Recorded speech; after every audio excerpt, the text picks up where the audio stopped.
Seconde épître de Paul aux Thessaloniciens, chapitre 1er.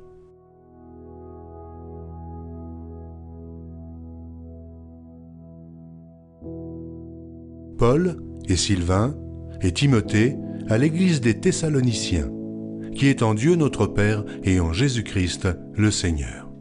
Que la grâce et la paix vous soient données de la part de Dieu notre Père et du Seigneur Jésus-Christ.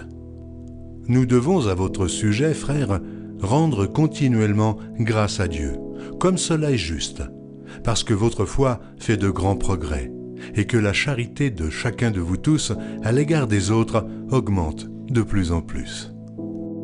Aussi nous glorifions-nous de vous dans les églises de Dieu, à cause de votre persévérance et de votre foi, au milieu de toutes vos persécutions et des tribulations que vous avez à supporter.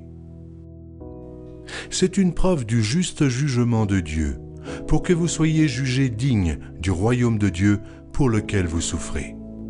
Car il est de la justice de Dieu de rendre l'affliction à ceux qui vous affligent, et de vous donner, à vous qui êtes affligés, du repos avec nous, lorsque le Seigneur Jésus apparaîtra du ciel avec les anges de sa puissance, au milieu d'une flamme de feu, pour punir ceux qui ne connaissent pas Dieu et ceux qui n'obéissent pas à l'évangile de notre Seigneur Jésus.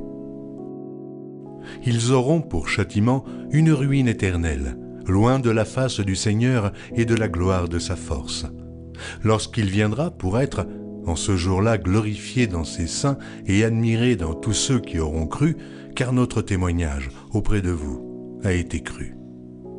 C'est pourquoi aussi nous prions continuellement pour vous, afin que notre Dieu vous juge digne de la vocation et qu'il accomplisse, par sa puissance, tous les desseins bienveillants de sa volonté et l'œuvre de votre foi.